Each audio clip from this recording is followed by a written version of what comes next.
The doctor kept coming out of the room and coming back in, and he looked kind of panicky. And he said he should be in a coma right now.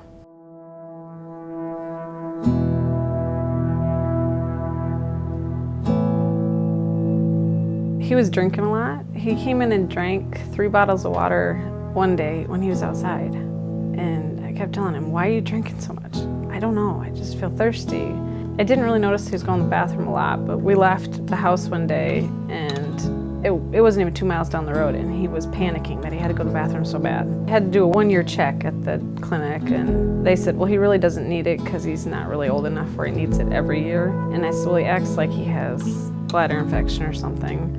So they went in and he'd lost 15 pounds. So he said, I want to do his blood sugar, A1C check. And it was a high blood sugar count. They told us to get down here as soon as we could, so we came down that night. He gave us his cell phone number, his personal cell phone number, and told us, get up there and call me when you get up there. He said, make sure he doesn't eat or drink anything on your way up. When we arrived in Iowa City, our doctor had called the ER, so they knew we were coming, and they checked us in, and we went back, and Aaron was put on an IV right away and given some insulin. And after a little bit, we were sent upstairs to the pediatric unit. We had to try to explain to Aaron that he had type 1 diabetes and what it was, even though he was feeling like he should still be outside. That first 3 days we were down here, and they were good about teaching us everything, giving us pointers, tips, that kind of stuff. They had to go over it several times. Even now, we've had to go back to the diabetic educator and to his doctor and the dietitian just to re-explain to him what it is, because he doesn't feel sick. So I've had to open the book several times and explain to him, this is what it is. You now carry around your pancreas rather than having your pancreas actually work inside your body.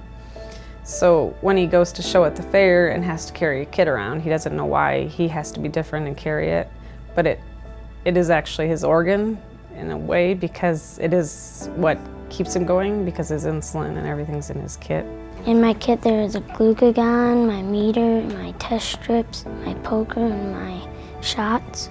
The nice part about the hospital here is the team all works together to try to teach you. They all have their own separate specialties, but they work together to try to help you understand everything. Knowing that Aaron and, well, us too, have no idea what type 1 diabetes was. We've heard of diabetes, but we didn't actually know what type 1 diabetes was or what it did to your body.